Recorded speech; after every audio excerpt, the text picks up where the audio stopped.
Olá, assista hoje o Extensão Entre Olhares sobre Educação e Formação Cidadã, o José Geraldo de Souza Júnior e o Alan Alves Brito. O professor José Geraldo de Souza Júnior é ex-reitor da Universidade de Brasília, é um dos responsáveis pela criação no Brasil do direito achado na rua. José Geraldo trabalha na graduação e na pós-graduação e é reconhecido internacionalmente, principalmente por defender o fato de que é preciso tratar do Sul, olhar para o Sul, como ele costuma dizer, precisamos sulear. E o Alan Brito é um jovem professor desta universidade, adjunto do Instituto de Física, onde desenvolve atividade de ensino, pesquisa e extensão. Tem trabalhado na pesquisa, na pós-graduação, tem trabalhado na graduação com ensino de física, faz parte do NEAB-URGS e é atualmente o diretor do Observatório Astronômico da URGS. Portanto, a Extensão Entre Olhares de hoje é imperdível. Educação e formação cidadã.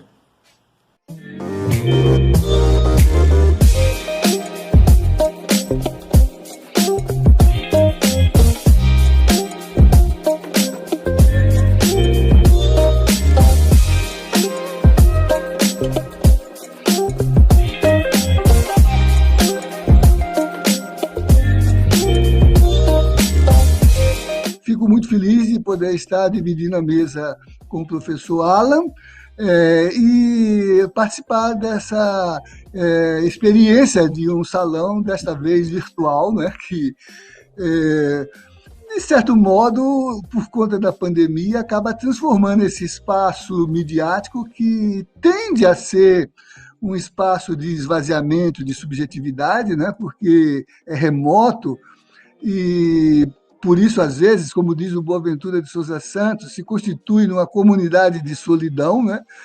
E agora, com a pandemia, incrementado para ser um instrumento de aproximação, vai se constituindo aos poucos um espaço de solidariedade. Então, professor Alan, meus cumprimentos por estar com o senhor aqui nesse encontro.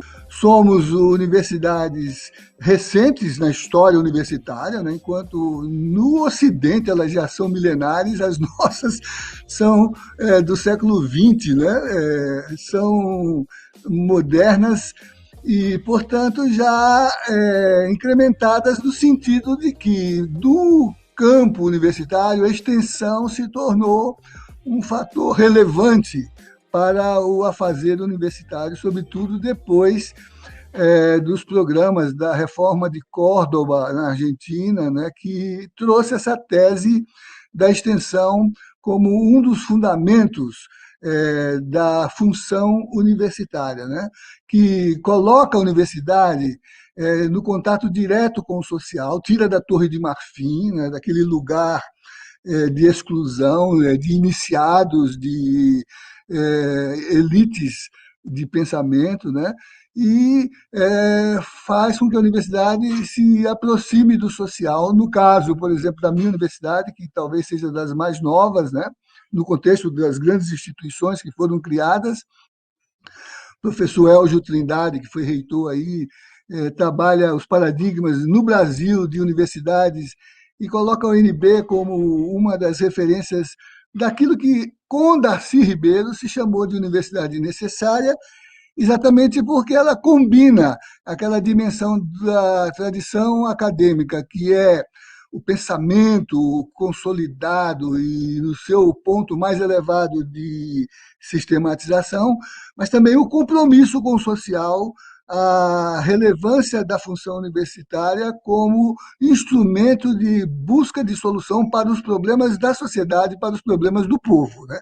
Então, a extensão é esse mediador de articulação da universidade necessária, que, na minha experiência de reitorado, fui reitor aqui da UNB durante um mandato, entre 2008 e 2012, eu também procurei aproximar daquilo que seria a universidade emancipatória, que contribui exatamente para ampliar as possibilidades de autonomia, né, das subjetividades, não só individuais, mas coletivas, organizadas no social, que é o que estabelece esse diálogo entre a universidade e a sociedade, sobretudo pela mediação dos movimentos sociais e dos grupos constituídos a partir destes recortes de integração, que são os grupos de referência instituídos no social, as mulheres, os jovens,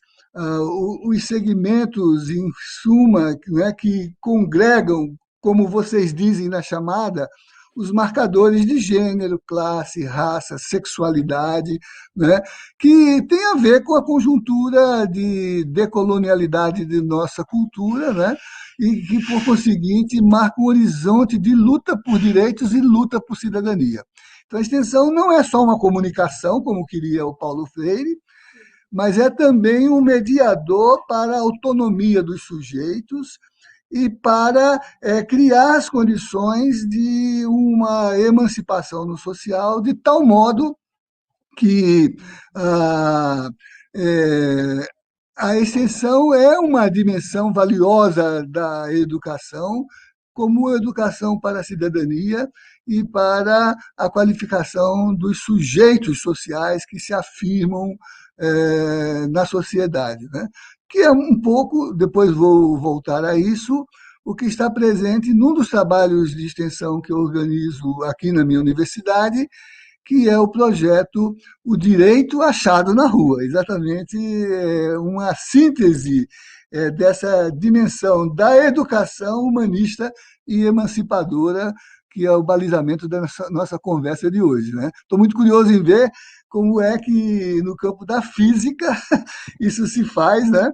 Aqui na UNB nós temos uma espécie de brinquedoteca, que é um dos lugares mais visitados dos jovens que vêm ao campus, né? Porque lá o Instituto tem um grande salão em que os conceitos principais da física são apresentados por meio de uma instrumentalidade acessível aos grupos que visitam a universidade. Mas eu sei que tem muito mais coisas e o senhor vai falar um pouco disso, professor Alain. Bom dia, professor Geraldo. Quero dizer que estou bem feliz de participar desse diálogo com o senhor. Seja bem-vindo, né, à nossa universidade. Acho que é muito bom estar com o senhor, com tantas experiências, né? Assim, eu sou um professor que estou na URGS há 6 anos, então também a minha fala, esse diálogo, traz um pouco desse recorte, né, de diferentes experiências, né, um recorte assim, você traz experiências acumuladas de projetos e dessa visão também estratégica privilegiada, né, de um ex-reitor. Então é um prazer muito grande estar aqui com o senhor hoje, né, para dialogar sobre um dos temas que para mim são centrais. Desde que eu cheguei na universidade, em 2014, a minha primeira relação com a URGS foi uma relação na perspectiva da extensão. Então eu sou graduado em física, tenho minha formação nas ciências exatas, física, astronomia. Eu trabalho no Instituto de Física na área de astronomia. Então, quando eu chego na universidade, eu vejo essa potência, né? Um instituto de física com vários ambientes, que eu chamo de ambientes de poder, como o planetário, o observatório, né? Projetos de extensão que já existiam há décadas, né? Então, assim, eu me senti muito à vontade e desafiado para estabelecer essa relação que o senhor traz do que é a extensão, de como a extensão deve se relacionar com a sociedade. Eu me senti muito desafiado e também muito contente de poder expandir exatamente o que a gente pensa na física, na astronomia, nas ciências exatas, do que é divulgação em ciências, do qual é o papel da extensão, o que é extensão. Então, do meu lugar como extensionista, ao longo desses anos, eu tenho feito essas reflexões, né? Então, primeiro pensar, como sou um astrofísico, né? Pensar o papel de cada um. Quando a gente olha para a imensidão do universo, então, colocar tudo isso em perspectiva e usando e atuando nesses projetos de extensão de maneira a fazer uma costura desse tecido social brasileiro tão debilitado, mas nessa perspectiva cosmológica, de que cada um de nós é responsável pela manutenção da vida na Terra, cada um de nós é responsável para poder transformar essa sociedade, né? O universo está aí, mas nós somos ainda os únicos no universo a poder olhar para tudo isso e fazer as grandes perguntas, né? Quem somos, de onde viemos, por que estamos aqui, para onde vamos, qual é o nosso papel. Então, os meus projetos de extensão com colaboradores, né, do Instituto de Física, as nossas atuações têm sido muito a partir desse viés. Então, pensar essa física e astronomia conectada com a sociedade, ou seja, a ciência exata, né, as ciências exatas, física, o que é ciência, o que é tecnologia, e de que maneira ciência e tecnologia estão relacionadas com a sociedade e com o ambiente. Então, a nossa atuação como extensionista tem sido nessa perspectiva decolonial, porque a gente tem que decolonizar, e decolonizar uma ciência, a física, a astronomia, que por si só é modelo dentro dessa modernidade do que é ciência.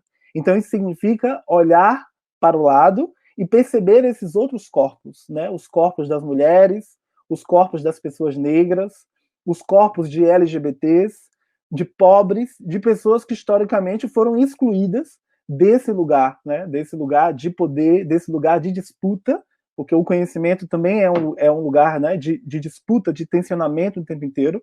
Então, os nossos projetos, eles têm tido esse objetivo. E aí, o nosso foco tem sido, sobretudo, a educação básica, porque a gente entende que uma maneira fundamental para pensarmos a cidadania num país de excluídos é, sobretudo, fortalecer a educação básica como uma das mais potentes políticas públicas, que está aí à nossa disposição, e a gente pode atuar de diferentes maneiras. Então, a gente tem fortalecido, tem atuado, tem dialogado de maneira horizontal com esses professores, com estudantes da educação básica, e também temos ampliado esse diálogo dessa ciência moderna, colonizadora, né, com outras epistemologias, com povos indígenas, com comunidades indígenas, comunidades quilombolas. Então, a gente tem também expandido a nossa atuação para as periferias, os estudantes de escola pública que muitas vezes não têm acesso a esses lugares de poder, como museus, observatórios, planetários, ou uma visão de ciência muito tecnicista. Então, o nosso objetivo na nossa atuação é humanizar essa ciência, é realmente fazer uma extensão sempre partindo do princípio de que a ciência ela é uma construção coletiva, mas ela é, sobretudo, uma construção de pessoas. Né? E como ela é uma construção de pessoas, ela é humana, mais pessoas devem fazer parte desse processo. Então, a gente quer diversidade porque a gente entende que a diversidade ela é inovação. A gente não pensa em inovação só nessa perspectiva capitalista, colonial, moderna, patriarcal. Mas, para nós, a inovação ela está associada com essa diversidade, com a inclusão. Então, se a gente pensa cidadania, né, a gente vai lidar o tempo inteiro com essas duas categorias, né, inclusão e exclusão.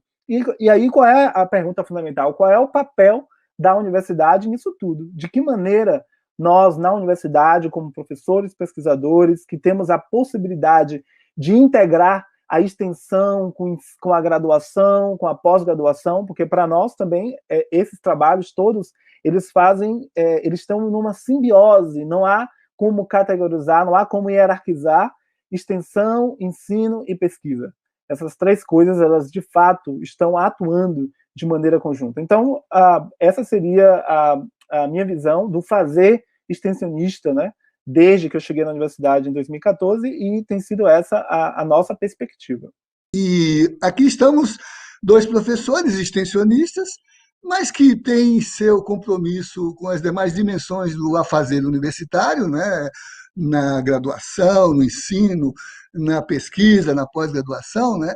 E de áreas que aparentemente são tão distantes. E, todavia, estamos vendo que a extensão nos aproxima pelo dado enriquecedor do mediador humano, quer dizer, nós, como que por conta de nossas percepções e pela experiência de extensão, recusamos a questão coisificadora, objetificadora do conhecimento, né, para humanizar o conhecimento e fazer do processo de convivência e de diálogo social o mediador da interlocução entre saberes, no qual a ciência tem um lugar histórico que a modernidade lhe assegurou, articulado à tecnologia e à inovação, mas que não é um lugar de monopólio, porque os saberes permanecem como racionalidade no modo como, antes da modernidade, eles se estabeleciam. Por exemplo, no meu campo, que é o direito, se a gente pergunta a um estudante o que é o direito, ele vai dizer a ciência das normas. Mas se a gente perguntasse a um estudante de direito na conjuntura pré-moderna o que era o direito, ele vai dizer é a arte do justo e do bom. Veja, o mediador moderno é a cientificidade, o mediador pré-moderno é a arte. Né? O objeto de estudo é a condição da humanização, e aqui é a coisificação, a normatividade, a separação do sujeito das condutas que são padronizadas no social por meio do direito. Né? Então, no nosso caso, a extensão, com essa forma de interpelar o conhecimento, né, de estabelecer protocolos de diálogo entre diferentes saberes, não só no plano epistemológico, no plano da sistematização, mas no plano da sua construção, como o professor Ala acabou de dizer, de modo que a gente só faça a produção de conhecimento com os sujeitos de conhecimento, né? E não apesar deles, né? De tal modo que, sem dúvida, nas condições de formação do social, elementos como política, a questão da democracia, por exemplo, que tem impacto na vida e nas formas de interpretação da vida, né? E as questões das identidades, os modos como, por exemplo, no processo social, nós vamos nos humanizando, né? Porque a condição humana não é um dado da biologia, é um dado da história, né? A biologia não nos define, o que nos constitui é a experiência na história, nós nos humanizamos na história.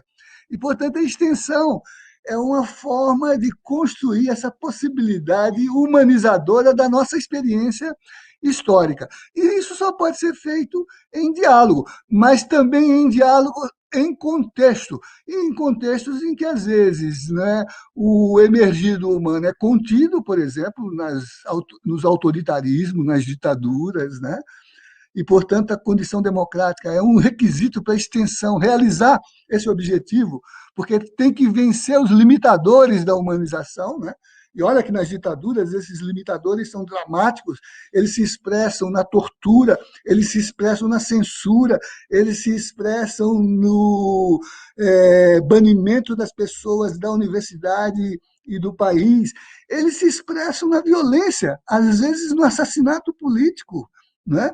E a condição da democracia afeta a mediação do conhecimento com o social para poder inferir da luta por democracia e por direitos as condições de emergência do humano, como a gente viu em sociedades que segregam, nas experiências coloniais, que passaram pela mediação do racismo, da expoliação de classe, e das condições de redução da dignidade a partir, por exemplo, das condições de gênero em que o patriarcalismo foi a sua expressão mais redutora. Né?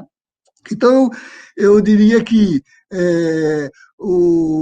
a extensão a dimensão, é o caldo de humanidade que o conhecimento adquire, porque coloca os sujeitos da extensão em presença uns com os outros, aproxima os campos de conhecimento para... Olha, o seu discurso é um discurso social, e o meu discurso é um discurso também que pensa a vida complexa da nossa integração no mundo e no cosmos. Quer dizer, a gente dialoga intercambiando as linguagens, mas a partir dos nossos campos específicos, construindo as mediações para o tornar-se permanentemente humano dialógico, integrado a uma comunidade de afetos, a uma comunidade de pertencimentos, né? De luta contra as diferenças que descaracterizem, luta pela igualdade que nos tornem participantes da distribuição equitativa do poder político e da riqueza social, né? Nada como um sistema extensionista para provocar essas mediações, né, professor? Sim, eu diria assim que as nossas ações, né, como extensionistas, elas se relacionam com a educação e com a formação cidadã de diferentes formas. Enquanto o senhor falava, eu fiquei pensando na perspectiva mesmo do direito, né? Acho que quando a gente fala de que a ciência é uma construção humana e a gente olha para o mapa do Brasil, né, para o recorte geopolítico do país, então a gente pensa nos marcos civilizatórios, o que é, afinal de contas, uma formação cidadã, o que é cidadania, e quando a gente olha para o país nessa perspectiva, sobretudo do direito, né, a gente faz essa pergunta: quem é de fato que é cidadão no Brasil, cidadã? Quem é que é humano? Quem é que é humano na própria ciência? Quem é que teve, ao longo da história, o direito de falar, de pensar, né? Então, assim, as pessoas negras, as pessoas LGBTs, as mulheres, dentro desse processo de reconhecimento de cidadania, elas sempre foram consideradas, né, e são consideradas ainda historicamente como subcidadãos, né, subpessoas, não humanos, em diferentes perspectivas. Então, a extensão, as nossas práticas extensionistas nessa perspectiva de formação cidadã é também poder transformar, né, e aí, nesse sentido, desestabiliza esse sistema, essa universidade que ela é fortalecida nessa base, né? Então, essas práticas, elas têm essa possibilidade de fazer não só os pesquisadores refletirem sobre essa questão muito mais estrutural no nosso país, mas também os estudantes. Então, essa formação cidadã, ela vai dos dois lados, né? E nesse diálogo com a sociedade, aparecem outros elementos que não são explícitos muitas vezes. Então, para mim, eu não consigo perceber, desvincular, e eu digo que desde que eu comecei a trabalhar com extensão, no primeiro momento que eu cheguei na URGS, para mim tem sido também de momentos de desestabilidade, momentos de se repensar na carreira, né, nessa relação com a pesquisa, com a graduação, nas comissões, né, nesses movimentos nas comissões, nas sociedades científicas, sempre pensando essa educação em ciências lado a lado com uma educação antirracista, com uma educação antissexista, com uma educação anti-LGBTfóbica, ou seja, todos os elementos do que a gente interpreta hoje como cidadania. Então, a cidadania, essa formação cidadã, na perspectiva da extensão, é entender que, como a ciência, a cidadania também é um conceito dinâmico, que vai mudando no tempo e no espaço, e que exige de nós reflexões sobre uma identidade social, política, sobretudo. Né? Então, assim, a maneira como eu tenho tentado trabalhar esses projetos de extensão é dessa perspectiva, ou seja, essas identidades, elas são sociais, elas são políticas, é uma relação identitária relativista, né? Então, assim, temos que perceber os vários contrastes para poder pensar esse país que é historicamente desigual. Então, nessa formação cidadã, nesse movimento que eu tenho feito nos projetos de extensão, para mim é fundamental a racialização, colocar a questão da raça, ou seja, fazer essa universidade, né, nesse movimento com a sociedade, se perceber totalmente racializada, né, racializada, brancocêntrica, masculina. Então, trazer para a universidade essa inquietação que a gente aprende, vê, né, e sente, sobretudo, porque também essa questão do afeto, né, nessa relação de formação cidadã, a gente sente quando a gente está com as pessoas. Ou seja, a construção de ciência não é ciência para a sociedade, ciência na sociedade, mas é ciência, sobretudo, com a sociedade, com as pessoas. As pessoas precisam, nesse processo de educação, de formação, todos nós, né, professores, estudantes de graduação, de pós-graduação, e a sociedade, nos entendermos como parte desse processo. Ou seja, todos nós contribuímos para construir esses saberes, esses conhecimentos, e juntos, nesse movimento político, é que a gente vai poder resolver as grandes questões que estão dadas aí para nós, para a gente poder falar que, de fato, vivemos numa democracia. Porque não dá como a gente falar, né, em democracia só na perspectiva de uma democracia representativa. Se a gente não resolve os problemas estruturais, né, e aí, de novo, a raça ela é fundamental nesses projetos que eu tenho feito, eu tenho trazido isso fortemente, né? Se a gente não resolve as questões estruturais do país que passam pelos recortes de raça, de classe, de gênero, nessas intersecções todas, a gente não tem como garantir, como estabelecer, como dizer que vivemos numa democracia. Então, a formação, a educação e essa formação cidadã, nesses projetos que a gente tem feito, eles têm ido muito a partir dessa perspectiva. Uhum. Na medida em que o senhor fala, eu vou me dando conta de que no contexto paradigmático em que a gente vive, por exemplo, a modernidade institucionalizou um paradigma inscrito na cientificidade positiva, né? O empiricismo, a coisificação do conhecimento, né? A separação do sujeito e do objeto, do homem e da natureza, né? E como que, de certa maneira, dogmatizou o conhecimento, né? Então, a experiência de extensão, ela desestabiliza isso, porque ela mostra as fragilidades e a possibilidade extremamente redutora que esse processo traz, né? Então, eu fico me dando conta de que, graças à extensão, por conta da dialogicidade e da condição de reconhecimento do interlocutor, que não é apenas o par, no sentido dos meus pares, que são aqueles que têm os mesmos credenciais que eu tenho, né? A gente consegue fazer transitar a racionalidade moderna científica, que é muito instrumental e tecnológica, para uma racionalidade sensível, uma racionalidade mediadora do humano, que responde àquele requisito que lá atrás, em 1750, Rousseau, ao escrever o seu célebre discurso sobre as ciências e as artes, disse que o seu fim só podia ser o de realizar a felicidade humana, né? Então, a extensão traz isso. E essas mediações que mencionou, no sensível, elas se tornam o nosso campo de atuação. Eu faço extensão, sobretudo, no direito.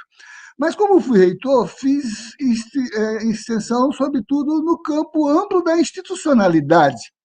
Mesmo quando reitor, nunca me afastei dos meus projetos de extensão e nunca deixei de que a dinâmica da extensão se inserisse na leitura, por exemplo, da funcionalidade da universidade. Assim, por exemplo, que a finalidade de realizar funções de defesa do meio ambiente ou dos direitos humanos forem inseridas no estatuto da instituição. Assim como, por exemplo, lutar para afirmar o sentido legítimo e constitucional da política de cotas foi também uma estratégia que a extensão trouxe para o nosso horizonte de relevância do lugar do social dentro das políticas universitárias. Assim como expandir e deixar o campus estendido para uma policentralidade nos espaços dos novos campos que vão ao interior ou vão, no caso do Distrito Federal, às cidades, né? Fazer a universidade presente na dinâmica da convivência, assim também como, por exemplo, criar o conselho comunitário dentro da universidade com capacidade deliberativa e com representação de membros do conselho comunitário no conselho universitário, que é órgão dirigente da universidade, né? Mas no campo do direito onde eu atuo, eu acho que o senhor traduziu bem essa mediação que o direito pode trazer, porque o direito não é uma prerrogativa do jurista. O direito é uma expressão de sentido do social que se coloca em busca de reciprocidade para conviver, para coexistir, para estabelecer parâmetros de reconhecimento no que um diz e faz, no que o outro aceita como bem dito e bem feito, para poder ter uma dinâmica de sociedade. E é assim que, trabalhando diferentes dimensões de extensão no campo do direito, por exemplo, com as mulheres, num projeto que eu ajudei a fundar, que se chama Capacitação de Mulheres em Gênero e Cidadania, projeto Promotoras Legais Populares, que se parece muito com um projeto aí do Rio Grande do Sul, que o Instituto Temes desenvolveu. Assim, por exemplo, trabalhar na formação do jurista como um mediador do social, criando assessorias jurídicas universitárias, como o modelo do SAJU do Rio Grande do Sul, da URGS, que é um dos mais antigos do Brasil, tem mais de 60 anos de fundação, né? O do Rio Grande do Sul, Porto Alegre, URGS, e o de Salvador são os mais antigos do Brasil. Mas tudo isso sintetizado num programa maior que eu chamo de direito achado na rua. Exatamente pensar que o jurídico é social e não normativo.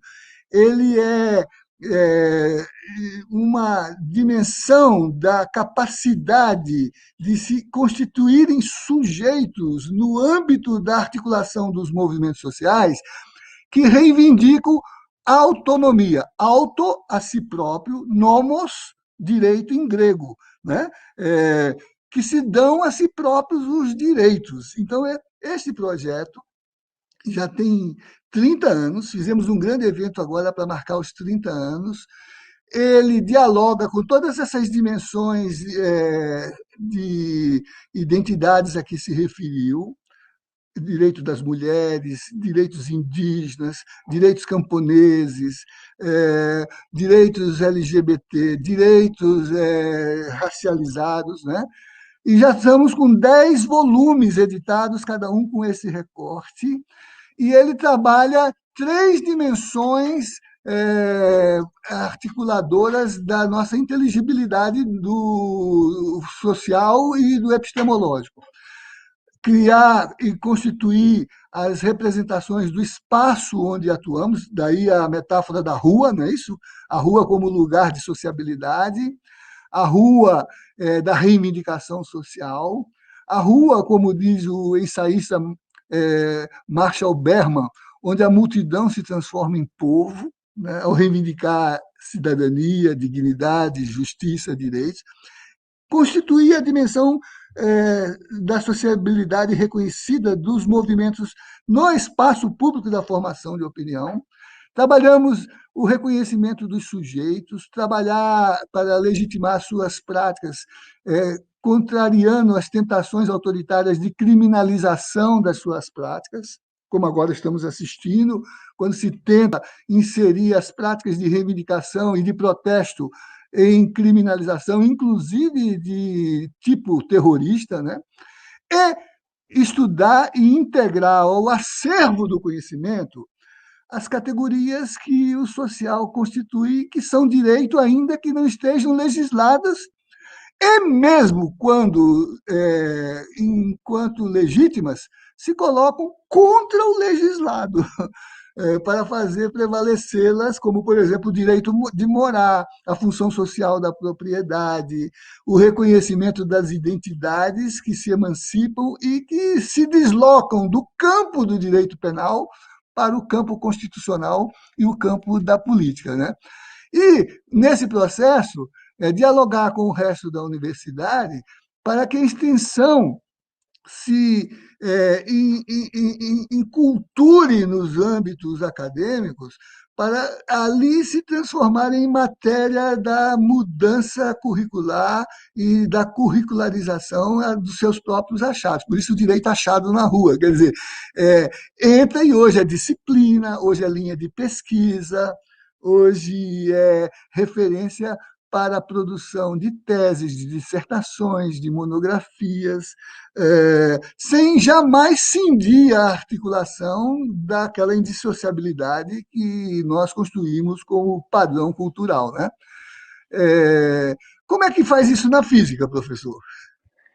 O senhor trouxe várias questões enquanto o senhor falava aí, eu fiquei pensando, assim, tinha muita coisa para dizer, mas eu queria trazer alguns elementos que o senhor traz, que é um pouco também como a gente pensa na física, nas ciências exatas, nesses projetos de nossa extensão, né? Primeiro, essa coisa da rua, de tomar a rua, né? Eu acho que a rua, ela é uma extensão da casa, né? Então, e aí eu também queria fazer um trocadilho com a própria universidade, né? Quando a gente pensa na palavra universidade, que aí é como eu penso também o papel da extensão para construir esse novo projeto de universidade, ou seja, não seria unir a gente assim, o potencial, né, a maneira como a extensão se articula é para uma universidade plural, uma universidade muito mais diversa, né? Então não é uni. E esse cidade, né, trocando o S pelo C, a gente poderia também pensar nessa cidade que nos remete à cidadania, né? Então, essa universidade, na perspectiva da extensão, essa nova universidade, na perspectiva da extensão, pensando assim, como objeto central, né, a educação e a formação cidadã, primeiro, descaracterizar essa ideia de universidade como ela é. E aí, todas as formações, e eu gosto muito do direito, né? Eu estou bem contente de dialogar com o senhor, porque eu gosto muito do direito, porque eu penso que o direito ele é algo que a gente não reflete muito enquanto sociedade, mas que explica muitas das coisas. Então, eu acho que os projetos de extensão na universidade, eles também têm que ter tem, né, esse potencial de transformar mentalidades de futuros advogados, advogadas, de futuros engenheiros, engenheiras, físicos, pedagogos. Imagina a formação de professores numa outra perspectiva cidadã, onde esse direito esteja contextualizado, ou seja, esse direito não é simplesmente um direito legalista ou que por trás dele há uma supremacia que explica, né, que explique um encarceramento em massa, um genocídio físico, né, das pessoas negras, das pessoas LGBTs, das mulheres, mas também um genocídio epistêmico de pessoas negras, de pessoas indígenas, de mulheres, desses lugares de pensamento. Então, eu penso que a extensão ela tem esse papel assim, de poder criticar o tempo inteiro o ensino, de poder fazer uma crítica contundente às metodologias de pesquisa, às epistemologias que a gente usa de maneira canônica, sem questionamentos na universidade, inclusive questionando, né, assim, qual é a potência dos mestres,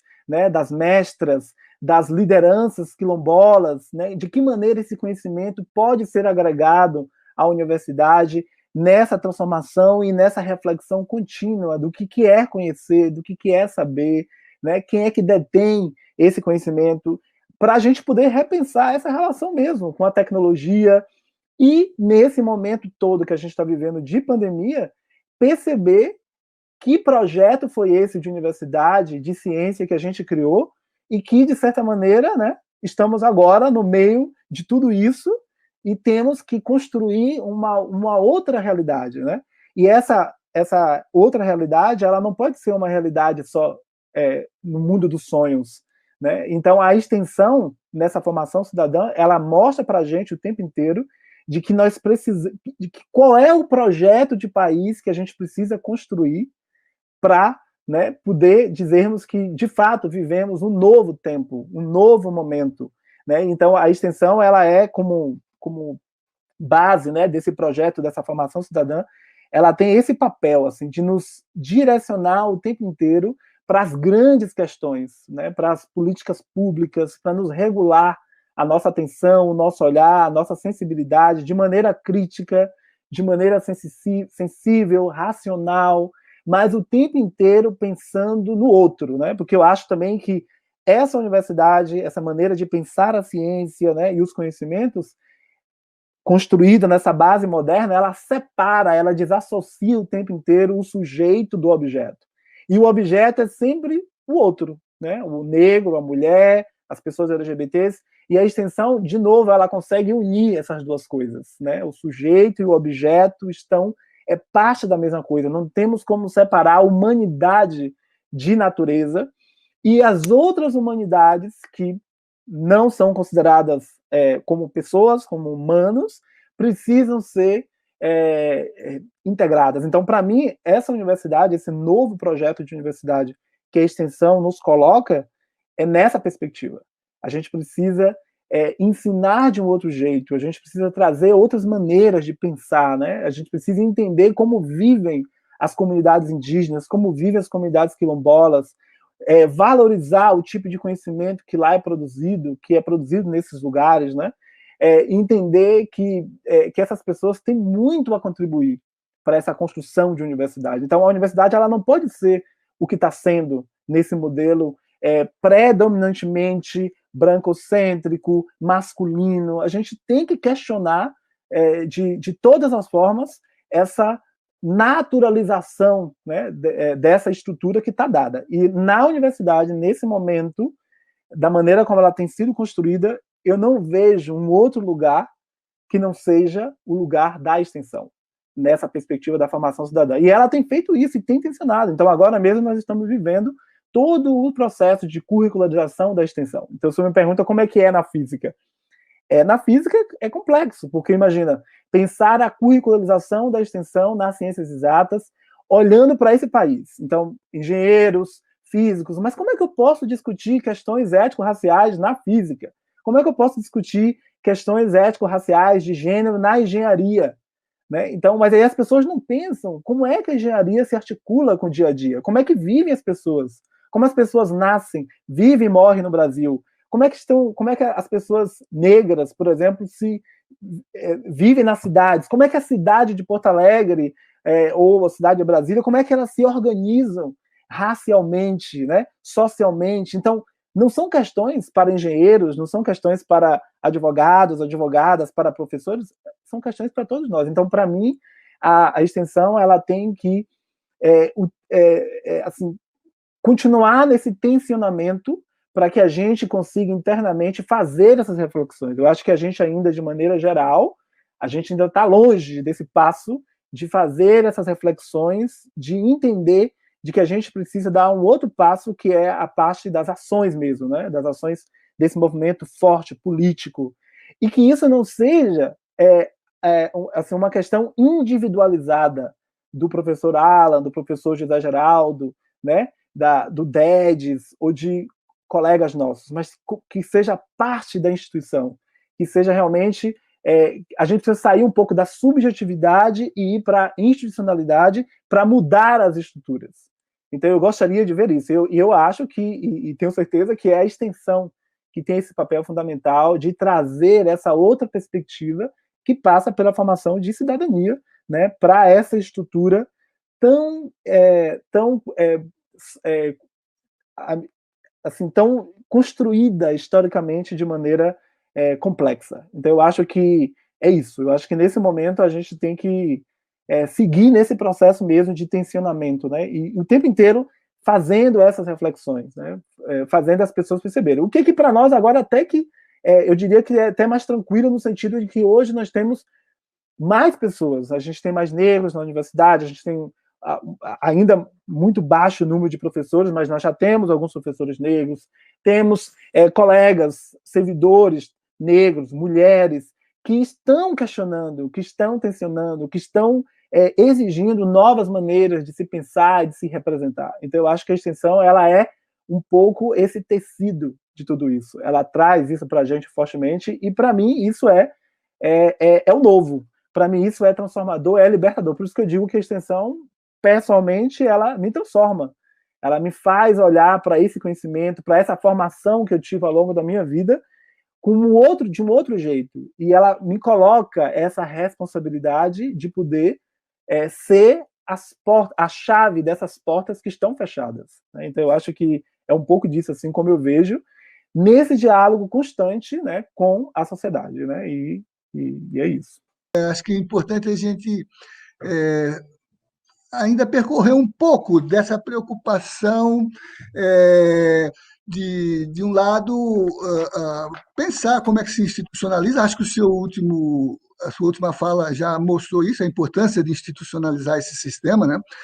O filósofo Schopenhauer dizia que o importante não é descobrir coisas novas, mas olhar de forma diferente para o que se tem diante dos olhos e não enxergamos.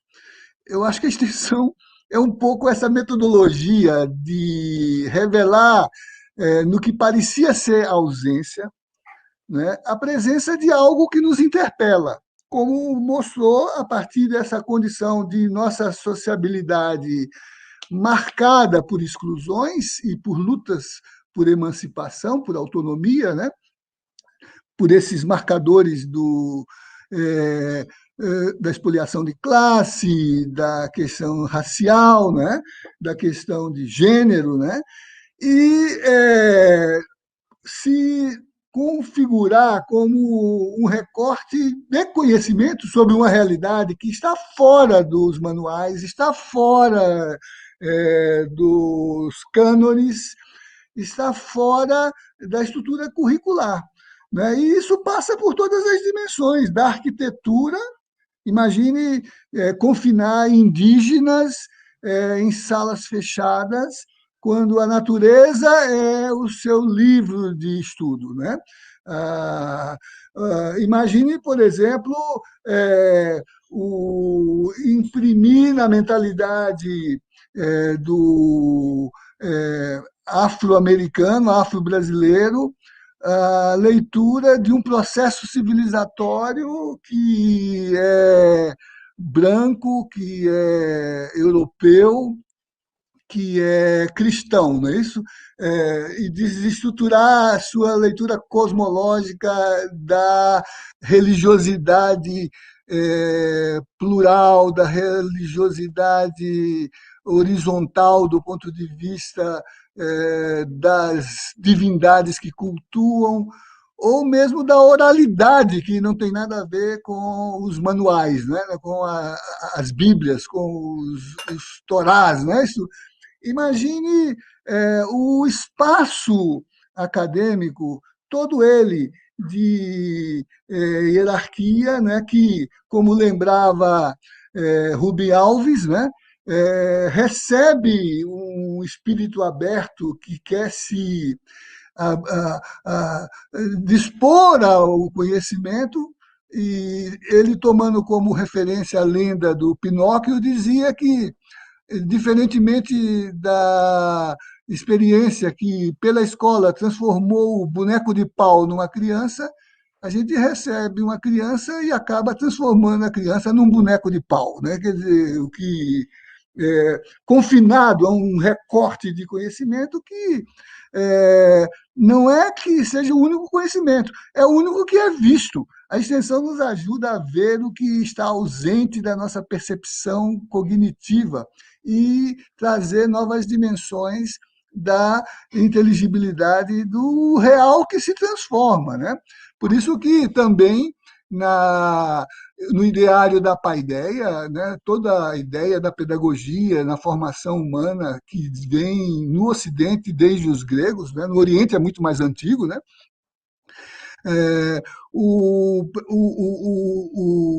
ao registro, né, da pergunta do jovem Aquiles ao seu preceptor, o centauro Fênix, qual a função da educação, e a resposta que ele deu foi lhe ensinar a dizer bonitas palavras, mas também lhe ensinar a agir no mundo para transformá-lo. Lhe ensinar a agir no mundo para transformá-lo. Então, a educação tradicional, compartimentalizada, positivada, disciplinada, ela nos, vamos dizer assim, nos automatiza, nos pinguiniza, nos confina num recorte de conhecimento, mas não nos ajuda a agir no mundo, ajuda a reproduzir o mundo, a conformar-se com o mundo, e não a transformá-lo. Então, eu penso que isso que nos projeta para a ideia da extensão como um deslocamento de olhar, para pensar, né, a presença dessas outras dimensões do existir no social, que requer um conhecimento que reconheça o significado desse processo. Por isso que o Boaventura de Souza Santos propõe que a universidade se transforme numa estrutura de conhecimento que ele chama de universidade popular, dos movimentos sociais, para que esse espaço de interpelação se faça presente e componha, né, um campo de configuração das nossas plantas epistemológicas, né, em lugar de percepção desse real que se transforma e que se modifica, né? Como a gente está assistindo agora na pandemia, né? Os acadêmicos têm dificuldade de lidar com os políticos, porque os políticos reduzem as ações de enfrentamento ao vírus de maneira funcional para cumprir objetivos partidários ou ideológicos, e a ciência é posta em causa, né? E fica contida no condicionamento de uma visão de sociedade e de cidadania, né, que elitiza a atenção das políticas, e se não fosse o social tomar a si a capacidade de enfrentar esses processos, a tragédia estaria de tal forma generalizada que a gente poderia até dizer que entramos na extinção da espécie, né? Veja como os índios estão recuperando as suas tradições de medicina xamânica para confrontar a ausência de políticas do Estado para protegê-los no tocante aos danos da pandemia. Veja como os bairros, as comunidades populares estão estruturando gestão democrática dos seus territórios para administrar a proteção da comunidade, que só é vista pelo Estado como perigosa, porque ali são trabalhadores, pobres, negros. Pense, por exemplo, em Paraisópolis, na cidade de São Paulo, que o Estado só entra como polícia para reprimir baile funk e conter o que eles chamam de uma criminalidade nativa, né? Já é criminoso tanto que a cada dia a gente vê o depoimento de jovens que são assassinados pelas costas, preventivamente, pela possibilidade de que traga ameaça, sem que se reconheça seus direitos ou que se presuma a sua inocência, né? E, todavia, nessas comunidades se organizou uma ação autônoma do social para reduzir a letalidade do vírus, coisa que o Estado não está conseguindo fazer, né? Então, a universidade se mostrou o que ela pode ser do ponto de vista da instituição, que, inclusive, no Ocidente, é anterior ao próprio Estado, é uma instituição que já existia quando o Estado ainda nem tinha sido formado e que provavelmente vai existir quando o Estado já não seja mais funcional para organizar a vida social. E ela se transforma nesse processo para lidar com o fato de que ela não detém mais o monopólio do conhecimento, mas ela conserva a possibilidade de ser um espaço onde toda forma de conhecimento dialoga. E esse espaço é o espaço da sua extensividade, quando ela se amplia, como você disse, de universidade com S para universidade com C, né, para se integrar a todas as formas de saberes que dialogam e que precisam ter estatura e status de validade no âmbito daqueles mestres que o conhecimento não sistematizado, mas que é conhecimento também, pode produzir em termos de continuidade institucional e de continuidade social. Câmbio. Ah, uau, que fala fantástica. Eu pensei em muitas coisas enquanto o senhor falava, mas eu queria trazer aqui a dimensão também, assim, que eu não poderia deixar de falar, da extensão como uma ação afirmativa. Eu acho que também é uma questão importante de dizer, sobretudo nesse momento, né, que a gente está vivendo de pandemia e o que a gente chama de pós-pandemia, a extensão também ela tem essa potência, né, sobretudo na física, né, a gente tem na física uma evasão muito alta, eu sempre digo isso, né, uma evasão alta, a gente tem 20% de professores do Brasil licenciados em física, então a extensão, desde o primeiro momento que os estudantes chegam na universidade, ela também tem essa potência de uma ação afirmativa, de fazer com que esses estudantes permaneçam na universidade, que percebam outros sentidos, que não aqueles que são ditos, né, muito antes de chegar, ou que são ditos quando esses estudantes chegam. Então, eu também vejo na extensão essa outra capilaridade, né, que a gente não discute muito, mas que eu acho que é fundamental nesse momento que a gente está vivendo e no momento seguinte, o que a gente chama de pós-pandemia, né? Então, eu vejo a extensão como realmente esse alicerce, né? Então, ela nos coloca o tempo inteiro que essa universidade ela tem que ter esse diálogo com os movimentos sociais, ela tem que ter o diálogo com as pessoas têm que, a sociedade tem que participar dessa universidade de maneira mais enérgica, de maneira mais, assim, para trazer, né, trazer ideias, trazer projetos, tomar decisões, né?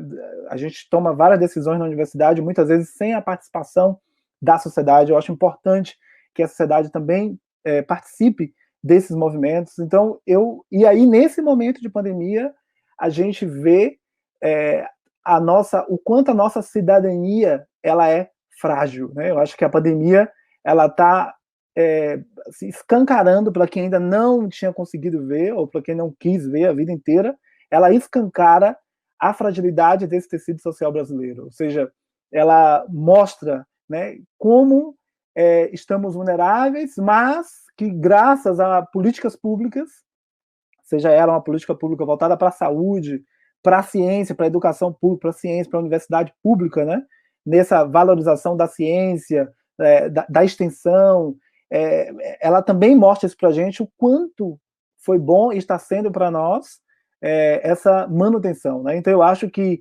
nesse momento de pandemia as ações de extensão elas também têm servido para fazer essa reflexão, no sentido assim de que a gente se perceber a potência que a ciência, que a universidade, né, uma universidade sobretudo voltada para as questões sociais, o quanto isso é importante para nós. E o SUS é isso, né? O SUS, o Sistema Único de Saúde, ele é sobretudo uma contribuição de muitos cientistas, né, de profissionais da saúde, né, dessa relação das pessoas da universidade, da ciência, da educação, da psicologia com essa sociedade. Então, eu acho que essa pandemia ela também traz essa lição para nós.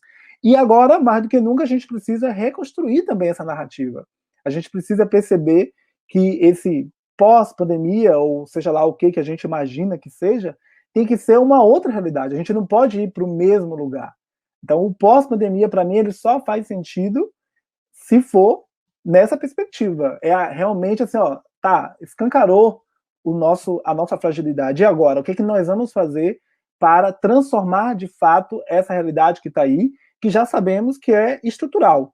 Então, a gente precisa de ações. Quais são as ações? O que a gente pode fazer para transformar essa realidade, para levar esse país para um outro lugar, de um outro jeito, né? Então, eu acho que é desse jeito que eu consigo ver esse pós-pandemia. Então, com mais pessoas indígenas, com mais quilombolas, dialogando e atuando cada vez mais com a educação básica, pública, dialogando com os movimentos sociais, todo mundo nesse mesmo ideal de realmente transformação, né? De transformar socialmente, de estender cidadania, né? Para a gente extensão de cidadania, ninguém perde com isso, né? Então, os projetos que eu tenho atuado nesse momento de pandemia têm sido também nessa perspectiva, né? De dialogar, de repensar, de recolher para repensar estratégias, né? E propor novas possibilidades, aspectos novos que apareceram no contexto da pandemia, mas, sobretudo, para nos lembrar que, de fato, a gente precisa de uma nova maneira de pensar essa universidade e, sobretudo, de pensar essa relação de diálogo, né, de comunicação, de divulgação, de educação. A gente não pode mais pensar a educação na universidade desarticulada de uma educação antirracista, antissexista, de uma educação para a cidadania, voltada para os problemas sociais do Brasil. A gente não tem mais como pensar outros caminhos senão desse jeito. Porque senão a gente está fadado a manter mais fortemente sistemas de exclusão, né, que agora cada vez mais potente frente a tudo que a pandemia revela e traz para nós, né, nas crises econômicas, na própria crise simbólica mesmo, né, do que tudo isso significa. Então eu acho que a extensão, ela pelo menos nos projetos que eu tenho trabalhado, eu tenho buscado trazer essa perspectiva, né? Então a gente tem refletido sobre o que fazer, de que maneira a gente pode ser presente na vida dessas pessoas com quem a gente interage né, durante toda a nossa prática e a nossa experiência universitária, dando suportes, mas também esse suporte para além do suporte material, né? Então, na sua fala, você traz uma perspectiva que eu acho importante, né? Que a extensão também dá para nós, que é essa perspectiva da espiritualidade, uma espiritualidade que não está dada nesse sistema racional de construção dessa universidade histórica baseada na modernidade. Então, a espiritualidade, a oralidade, esses outros meios de comunicação, nós teremos também que nos reinventar, teremos que nos repensar, porque a gente precisa melhorar cada vez mais esse diálogo com a sociedade, né? E a pandemia também escancara isso. Nesse movimento negacionista, a gente não tem como desarticular a nossa prática científica, a nossa prática na universidade do viés político. E acho que a pandemia ela mostra isso para nós agora. De que maneira a política está muito articulada com a ciência, com a tecnologia, e como a gente precisa tomar decisões críticas, né, para poder avançar em diferentes segmentos, né, nos diferentes marcadores sociais que realmente marcam o Brasil profundamente na sua estrutura social, né? Então, acho que é um pouco disso assim, que a pandemia traz para mim. Vou começar a me despedir, mas também aproveitar para reagir um pouco a essa instigante formulação que acabou de fazer, em dois sentidos. O primeiro é para dizer que a conjuntura expõe os limites das nossas possibilidades de dar conta das tensões que ela traz e das nossas possibilidades de superação. Por isso que se referiu à disputa do futuro, à construção de uma narrativa que não nos coloque como reféns de um destino pré-estabelecido, esse novo normal, né? Mas que a gente possa construir um futuro com outros fatores, com outros marcadores de luta por reconhecimento da nossa dignidade e da nossa autonomia. E aí, embora tenha dito que parece ser uma expressão de fragilidade, e no tocante à manutenção daquilo que a gente conquistou como dimensão democrática e exercício de cidadania, é simultaneamente uma expressão da nossa força. Porque é a combinação das reservas utópicas que nós acumulamos nas nossas lutas por emancipação contra o experimento colonial, as nossas lutas de libertação emancipatórias, não é isso? E, ao mesmo tempo, de nossa capacidade de acumular na nossa ação política a memória das conquistas que realizamos na nossa construção histórica. Então, é uma fragilidade, mas também é força. E é assim que, por exemplo, a gente pode examinar o quanto hoje, não obstante os limites operacionais da nossa ação social, o autoritarismo, o fascismo não logram se impor e se revelam nisso que chamou os seus atributos que estão se tornando cada vez mais visíveis: o negacionismo, o anticientificismo, a mitificação dos processos, a ideologização das posturas e a manipulação da verdade, né?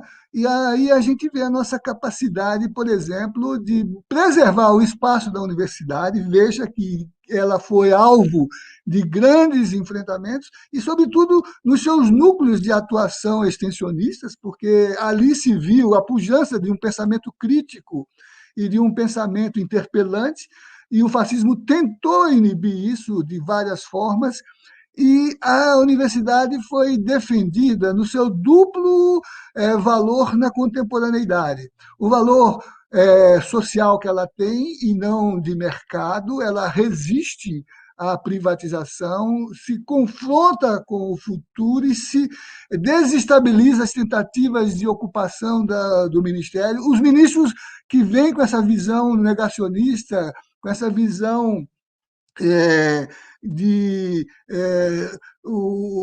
hostilidade ao processo pedagógico. Não por acaso o principal alvo é Paulo Freire, não é isso? E a principal estratégia é escola sem partido, né? E a universidade é defendida em todos os setores, inclusive é um dos instrumentos de reafirmação do próprio Supremo Tribunal Federal para garantir a liberdade de ensinar, a autonomia da instituição, né? Então, veja que essa nossa capacidade está presente. E na crise sanitária, mencionou o SUS, que é uma construção combinada da mobilização do social, o movimento sanitarista, no diálogo acadêmico com a construção das categorias que se inseriram na Constituição, em 88, depois que a agenda da formulação da ideia de saúde como direito de todos e de sua construção num sistema que se mobiliza pela participação popular dupla na deliberação e no controle social das políticas. São 5.000 conselhos de saúde espalhados no Brasil, construindo fundamentos de inteligibilidade no diálogo com a instituição universitária e os movimentos sociais, que as conferências de saúde foram um dos mediadores, né?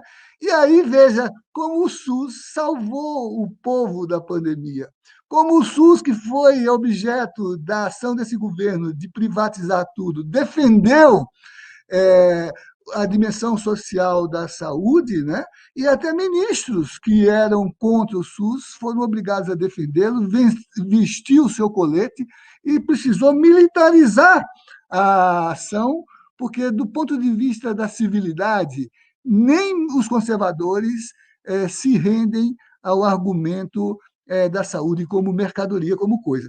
E, curiosamente, veja bem, o SUS ainda hoje, na política de educação para a saúde, professor, olha o que diz a portaria que institui o Plano de Educação Popular para o SUS. O Plano de Educação Popular das Políticas de Saúde no SUS é orientada, a política é orientada pelos seguintes princípios. Olha só, olha o que é a extensão. Princípio do diálogo, princípio da amorosidade, a amorosidade transformada em categoria pedagógica e estratégia de educação, a problematização, a construção compartilhada do conhecimento, a emancipação e o compromisso com a construção do projeto democrático popular. Isso está em vigor ainda, professor. Isso é extensão, no seu mais nítido sentido de articular o conhecimento com as práticas sociais de cidadania e de construção de uma sociedade democrática, de um sujeito emancipado, autônomo, capaz de ter afeto, amorosidade, capaz de dialogar, de ser interlocutor, de se empoderar no social, de acumular forças, de fortalecer suas reservas utópicas, de ser capaz de superar a conjuntura adversa e de se colocar como sujeito ativo na reconstrução democrática do país. Isso que a extensão faz. E foi com esse prazer que eu estive aqui hoje com o senhor, nesse salão, o 21º. Eu participei do 20º, olha aqui o livro do 20º salão, né? Fiz até uma resenha desse livro na minha coluna Lido para Você. Depois o pessoal me dá seu e-mail para eu mandar a coluna para o senhor, né? E espero que no 22º Salão a gente volte a se encontrar para um abraço apertado e demorado aí na nossa luta decolonial por uma universidade popular dos movimentos sociais, uma universidade necessária e emancipatória. Muito obrigado, professor José Geraldo. Quero dizer que foi um prazer dialogar com o senhor. Fiquei muito feliz, aprendi muito, né? Ouvi atentamente as suas reflexões e quero lhe dizer assim que a sua fala ela traz para mim assim diferentes perspectivas e que eu vou continuar pensando e aprofundando. Mas para terminar, né, esse diálogo, eu queria lhe dizer que a sua fala me traz fortemente as ideias assim de Lélia Gonzalez quando ela diz, né, uma pensadora negra, quando ela diz que a gente vive num país de maioria silenciada, né? Eu acho que a extensão ela tem esse papel fundamental e ela tem tido esse papel de que a gente dê voz, né? Voz, ação política para essa maioria que tem sido historicamente excluída e silenciada nesse país, né? Eu acho que a cidadania na construção dessa democracia ela passa por isso, né? E a gente realmente mudar essa realidade tão bem descrita pela Lélia Gonzalez, né? Então, foi um prazer, assim, eu estou muito feliz de ter tido a oportunidade de dialogar com o senhor nessa manhã e ter aprendido tanto, assim, com seu pensamento e também contente de saber que a gente está realmente em sinergia, né? Que a gente pensa